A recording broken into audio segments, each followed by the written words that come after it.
Yes, read this book. I cannot say it enough.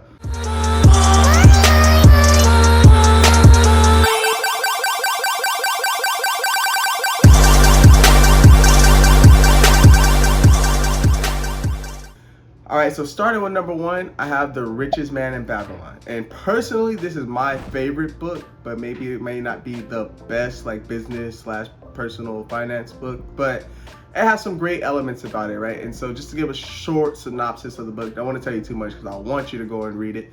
It starts off with a group of friends, two guys, and they're talking about the richest man in Babylon, who this guy's name is Arcad. And when they speak on Arcad wasn't smarter than them. He didn't have better skills than them. He wasn't more athletic.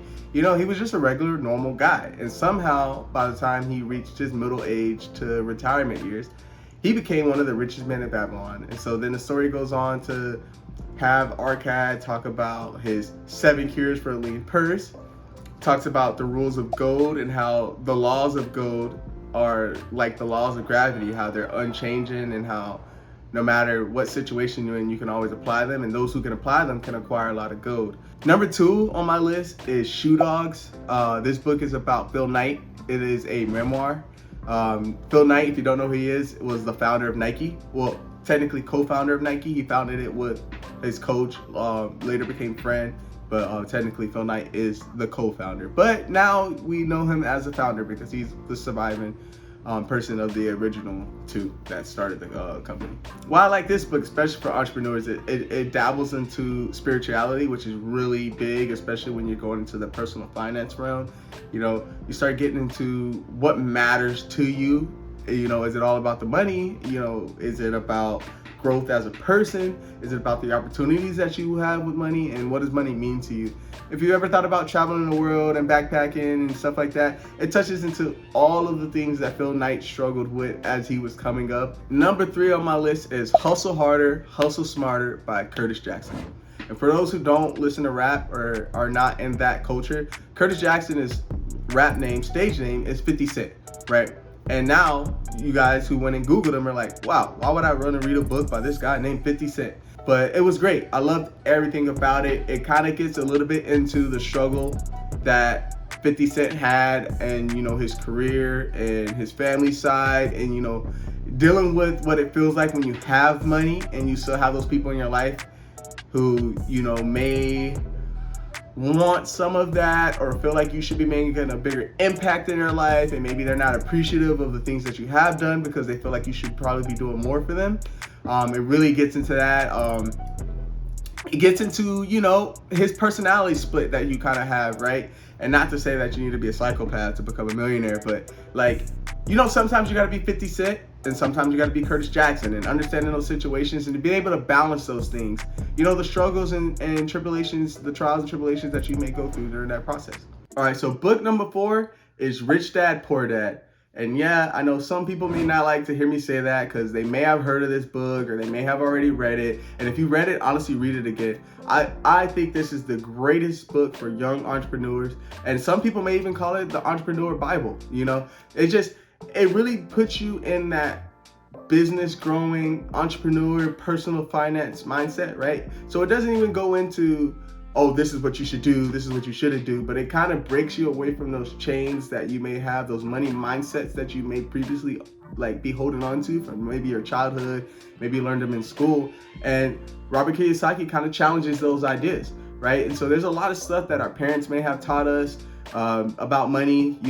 Money's the root of all evil, your house is their biggest asset, things like that do not necessarily ring true in the real world of finance, right? Why I like the book Rich Dad Poor Dad is because it puts you in the mindset to become an entrepreneur, to grow your wealth, to start a business, to start challenging those ideas that your parents may have taught you, to be honest, right? And not to say anything bad about your parents. Your parents, they're great. I know you love them. But unless your parents are millionaires, you should be using them for millionaire advice, especially if you're now in your late 20s, mid 20s like I am, or if you're in your 30s, right?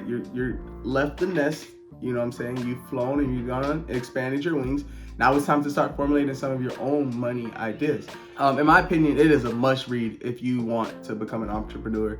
You also have the cash flow quadrants. He has a second book. He kind of dabbles in it in Rich Dad Poor Dad, but he has an entire second book in the Rich Dad Poor Dad series. All right, and so the fifth book we're gonna do as a combo because they're just so great and they're kind of the same book, but we're gonna go Atomic Habits and The Compound Effect.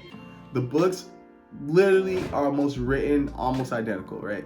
Now they kind of hit on concepts from different angles from their own personal views of it, but they're lined up as far as teaching you about the power of habits and habit forming and what a habit is and why we do things the way we do and why habits are so hard to form, why old habits are so hard to get rid of. And all you have to do is understand the concept of habit forming to get rid of those bad habits and to replace them with good habits, right? All right, so before we conclude this video, I want to talk about a couple of books that didn't really make the top 5 here, but I have read that I think would be great books to add on to yours, right? And so Traction, I think that's a huge one. It's all about getting your business off the ground and getting it going and really getting that traction started, right? You know, when we think of the word traction, you think of your tires, and if you spin your tires too fast, if you hit the gas too fast, they spin kind of in place before you get rolling, right? But we want that really good traction, like when you have with brand new tires, with your brand new tire when you're a young entrepreneur. So Traction kind of gets into that. The 12-week year it's breaking down how we look at the calendar year. A year is honestly kind of just an arbitrary time frame that we put on things just because as humans we want to be able to count and frame everything in some type of digestible manner. A year ago today, you were doing something totally different, right? Today, I live in Florida. A year ago today, I was living in Colorado, you know? So I was in a totally different state. I was in a totally different mindset. I was in totally different things. My bank account looked totally different than it did today, you know? So a year could be kind of big. So that 12-week year is breaking down that calendar year and compressing it into a 12-week or quarters is what it is, and it's bringing you into that business mindset because businesses usually do things in quarters. And then the last one is 7 Habits of Highly Effective People, right? Best book ever. It's not really an entrepreneur book, which is why I didn't really include it on the original list, but it is really great as far as learning how to be an effective person, learning how to deal with people, understanding people's motives, understanding your own motive to know what you want in life, how you want to be, what's your purpose and things like that, and applying that to your life so you can get along and do better with people. And so with that concludes this video. I want you guys to leave a comment down below any books that you guys are planning to read in 2023, any books you guys have finished in 2023. I'm gonna do book videos all the time. I read books. I love reading books. I do about 20-30 minutes in the morning, and I do about 20 to 30 minutes in the evening when it doesn't overlap with my homework because I'm currently in college right now. But when it doesn't overlap, I read as much as I can. Warren Buffett, right, one of the richest men in America, he reads upwards of 5 hours a day. So that being said, like, subscribe, leave a comment, and you'll see you in the next video.